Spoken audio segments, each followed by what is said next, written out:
bienvenidos a N Portada, como siempre, aquí en el horario estelar de Canal N.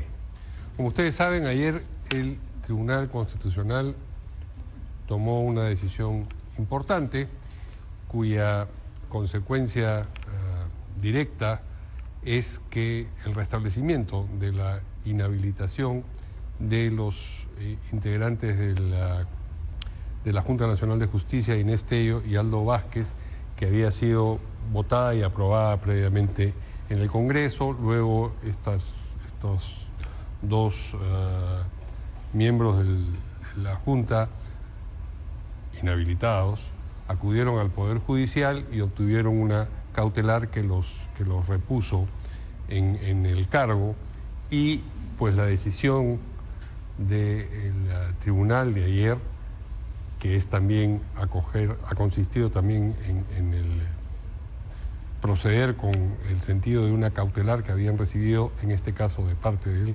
Congreso, ha sido restituir la inhabilitación de estos dos miembros de la Junta Nacional de Justicia. Es un poco enredada la figura, pero en realidad todo lo que concierne a lo que viene pasando en ese ámbito de un tiempo a esta parte en el país es confuso. Y bueno, pues hemos invitado al magistrado del Tribunal Constitucional, Pedro Hernández, para conversar sobre esta importante decisión que tomó el colegiado que él integra ayer. ¿Cómo está, señor Hernández? Buenas noches, gracias por acompañarnos. Muy buenas noches, señor Ibelini, muchas gracias por la invitación. A sus órdenes. Cuéntenos, ¿la decisión fue tomada ayer o solamente fue divulgada ayer? Interesante pregunta, porque si no se hace la precisión parecería que hay una suerte de premura innecesaria y suspicaz. Normalmente cuando se toma una decisión se hace en una sesión de pleno. Y claro, como parte del debate pueden haber, por ejemplo, fundamentos de voto o votos singulares, que son pareceres de diversos magistrados.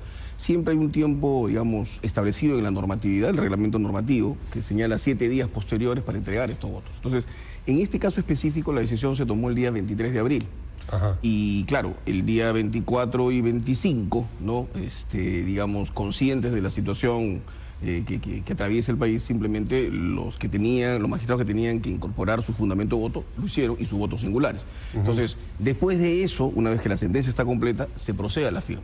Pero la decisión se tomó en la sesión de... Así es, y de suyo existe lo que se llaman las constancias de votación, donde eso consta precisamente, y lo demás ya es prácticamente un procedimiento, podríamos decir, si quiere, burocrático, ¿no?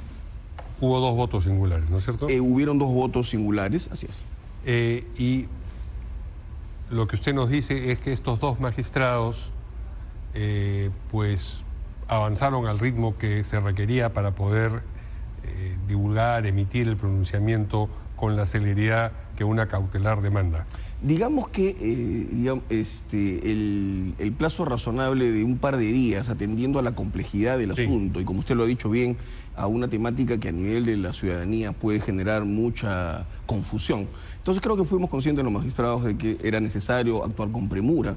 Y estos 2 magistrados incluidos. Incluidos, así es, porque si no hubiera podido... ¿Podrían haber demorado el paso ellos y...? Lo podían haber hecho, pero me parece que es, digamos, completamente loable que lo hayan hecho con la premura, atendiendo justamente a la situación, ¿no? Digamos, de confusión y la preocupación ciudadana sobre este particular. ¿Cómo se resuelve ante estos casos la celeridad con la que se va a, digamos, atender el determinado caso? Porque me imagino que llegan tantos casos y están tantos casos pendientes. ¿En qué momento dicen, bueno, ok, pero esto lo sacamos de la cola y lo ponemos en primer lugar para darle vía de la manera más interesante pregunta posible? Muchas gracias. A ver, en general, digamos, la dinámica y lo ordinario sería que todos los procesos constitucionales, precisamente porque los derechos fundamentales involucrados ameritan un pronunciamiento, digamos, célere, eso con mayor razón se debería hacer una regla en materia de medidas cautelares. Esa es una primera precisión.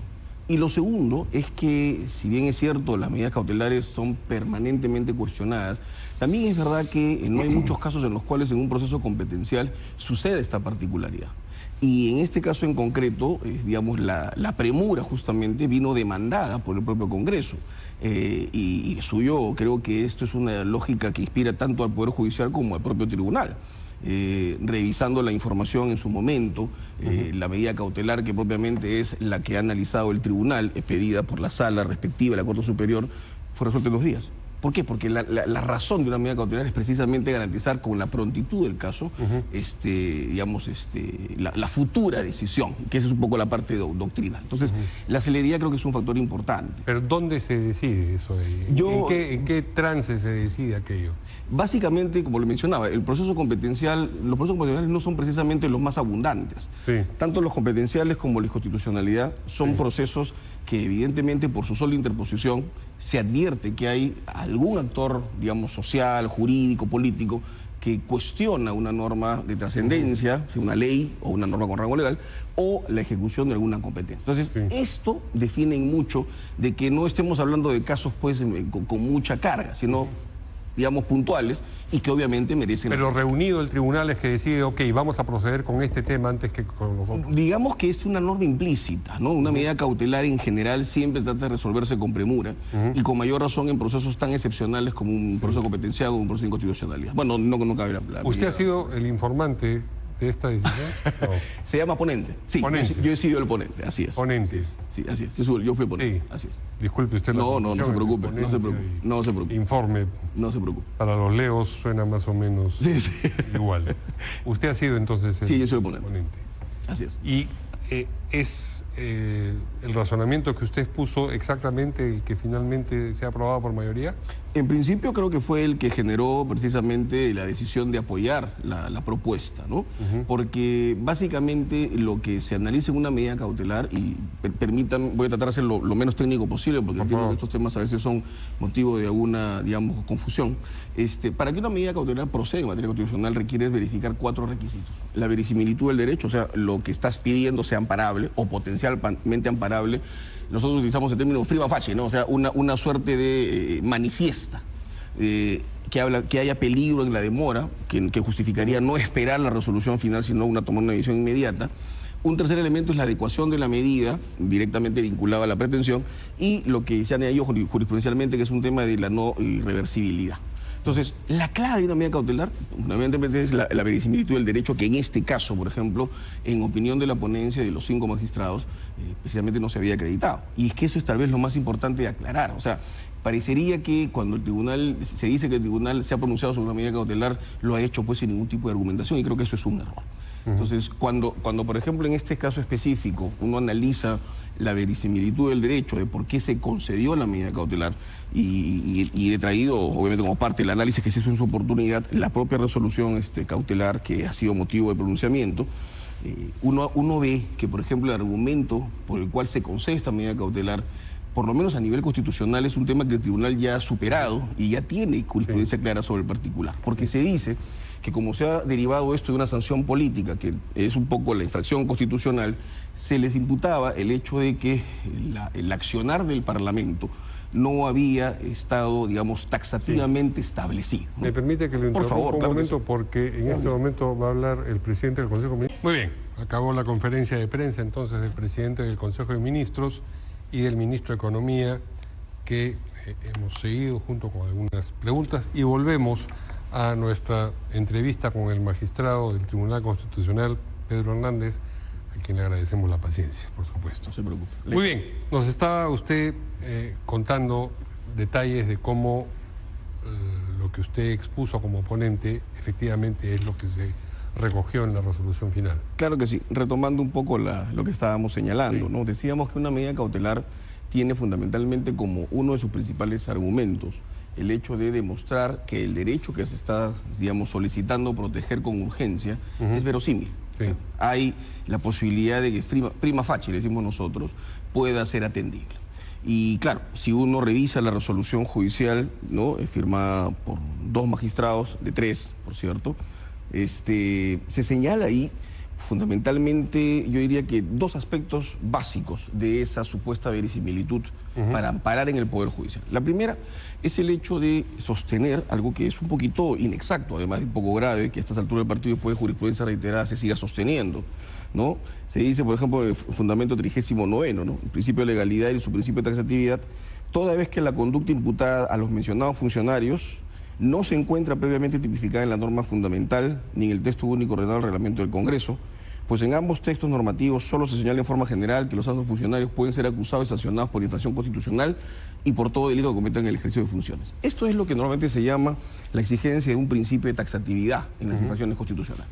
Bueno, el tribunal, desde la sentencia Castillo del año 2022, en la sentencia 03-2022 del año 23 y en la última sentencia del presidente Castillo, el 1803, ha reiterado que no es posible que esa figura de infracciones constitucionales se pretenda digamos, exigir en una ley y en un catálogo expreso, porque eso sería un poco retroceder a una concepción de la Constitución propia del siglo XIX, donde la Constitución, norma suprema y pacto político fundacional, estaba algo así como condicionada a que exista una ley que la desarrolle, lo cual es absolutamente inconcebible el día de hoy. Ese es un primer argumento que se menciona de manera categórica. Y un segundo tema que me parece también interesante analizar y que ha pasado como de soslayo, es el hecho de argumentar de que no se habría respetado, por ejemplo, esta imposibilidad de que los miembros de la Comisión Permanente no participen en la votación del Pleno, obviando una particularidad que tiene el derecho parlamentario en el Perú. El derecho parlamentario tiene como una de sus fuentes la práctica parlamentaria. Y hay un acuerdo de la Junta de Portavoces, 112 del año 2018 me parece, que establece perfectamente que cuando un miembro de la Comisión Permanente no vota en la comisión, tendría necesariamente que estar habilitado para poder participar en la votación de quórum. Entonces, de 130 congresistas, en la Comisión Permanente son 30. Entonces, el quórum te queda 100.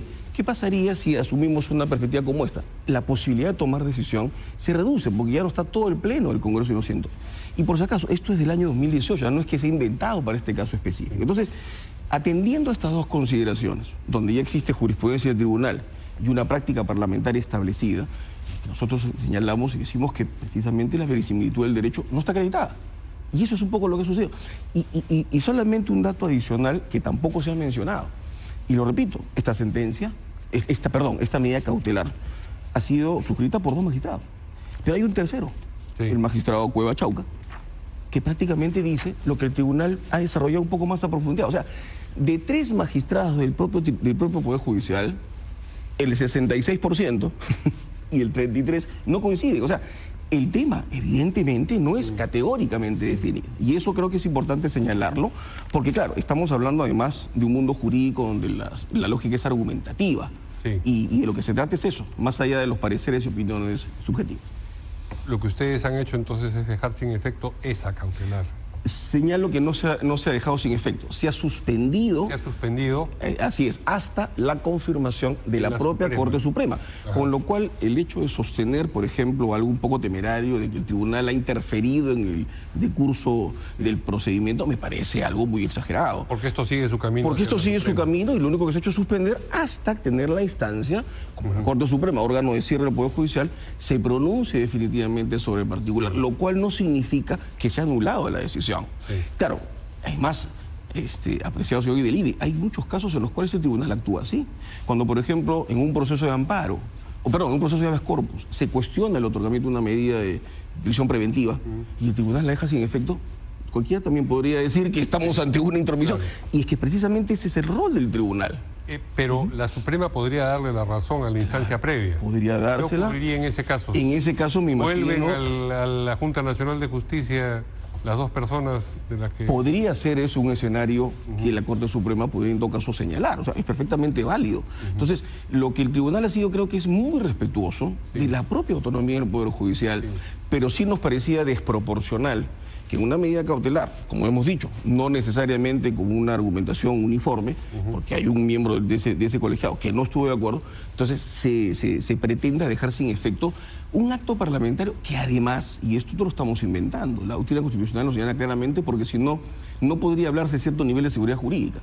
Los actos de todos los funcionarios del Estado y de todos los órganos del Estado están, digamos, caracterizados por lo que se llama una presunción de constitucionalidad. Entonces, desvirtuar esa presunción supone, como entenderá usted, un estándar de argumentación un poco más elevado que precisamente los argumentos que hemos señalado y que ya han sido solucionados en la justicia. Pero ustedes, digamos, tienen todavía pendiente un pronunciamiento. El tema de fondo. Sobre el tema Obviamente, de fondo. claro que sí.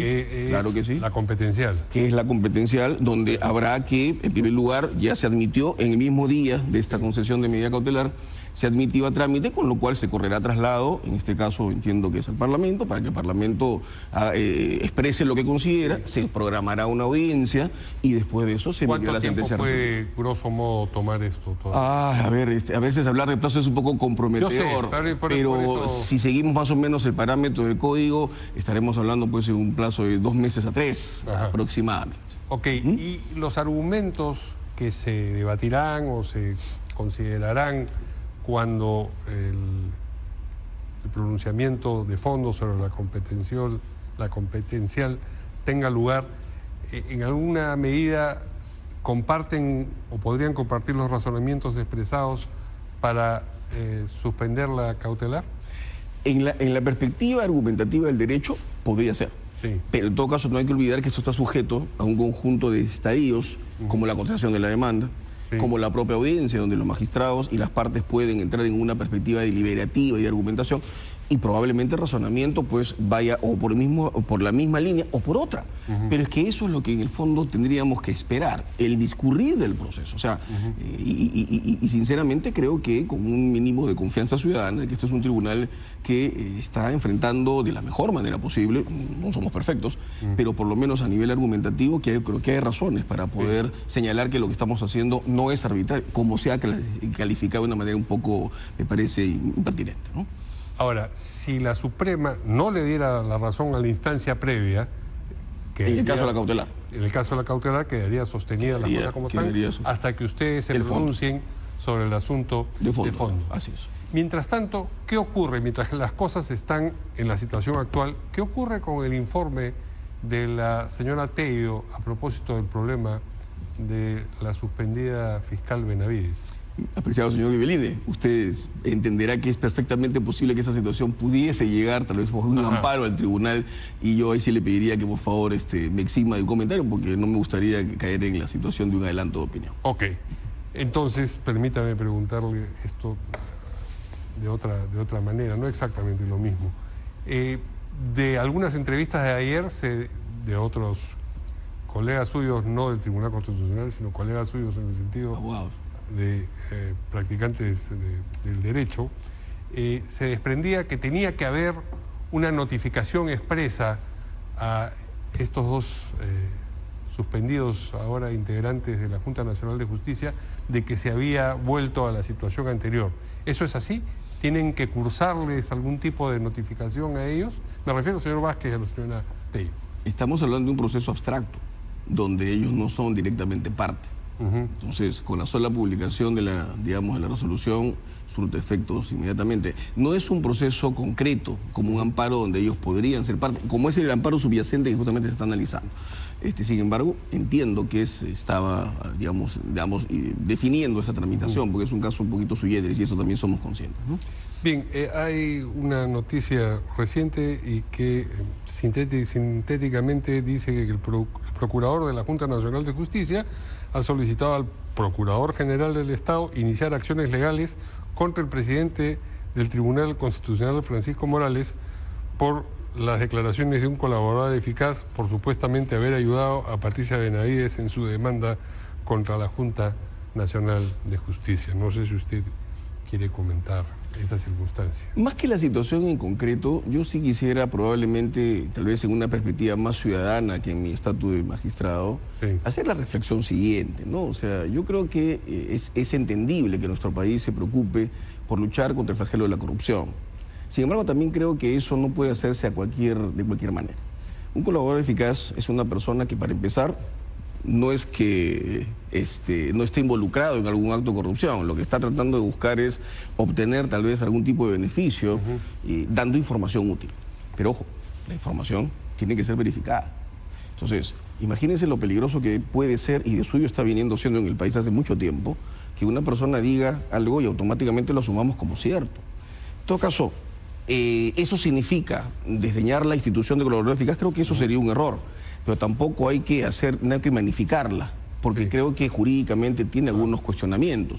Más aún con un colaborador eficaz que cuando ha dicho algo sobre algunas personas no se les hace caso. Claro, eso pero es cuando lo dice sobre otras es una se es especie muy de buffet diligente. en el que la gente se sirve lo que le Y provoca. creo que eso, sí, por lo menos a mí, como ciudadano, me llama mucho a la reflexión. Entonces, por eso creo que más allá, y entiendo probablemente el proceder del procurador, no lo comparto, no sé si tenga necesariamente un criterio jurídico que lo avale, pero sí creo que eso hay que tomarlo con muchas pinzas, ¿no? Porque además, si lo que se está afirmando en los hechos es que aquí, supuestamente, porque vamos a ser claros, el magistrado Gutiérrez lo aclaró con mucha serenidad y dijo que es perfectamente posible entender que un magistrado en general, lo hace el Poder Judicial, lo hace el tribunal, puede reunirse con cualquier persona, más aún cuando hablamos de funcionarios públicos. Pero de ahí a concluir que hay algún tipo de contubernio, creo que eso es un error. Y probablemente dicen que por sus obras los conoceréis. Si se ha afirmado que hubo un acuerdo, ¿por qué no vamos a ver si realmente se ha traducido en algo? Y creo que ahí la respuesta ha sido contundente. Ese supuesto proceso competencial simplemente se declaró infundado por un tema de mayoría. Es más, le comento, el que hizo un voto singular fui yo, que soy el último que he ingresado, y mi fundamento y mi voto singular está expresado en la propia sentencia, y los argumentos me parecen atendibles. Y por cierto, más allá de cualquier persona que titularice la cabeza del Ministerio Público, porque es un proceso competencial. Y en un proceso competencial lo que uno analiza son las competencias, en muchos casos, hacia futuro, de las instituciones, no de las personas. No, evidentemente. Muy bien, yo le agradezco mucho al magistrado del Tribunal Constitucional, Pedro Hernández, que nos haya acompañado. Muchas gracias a ustedes, señor Ibelini, y a sus órdenes para cualquier invitación. Vamos a una pausa y volvemos.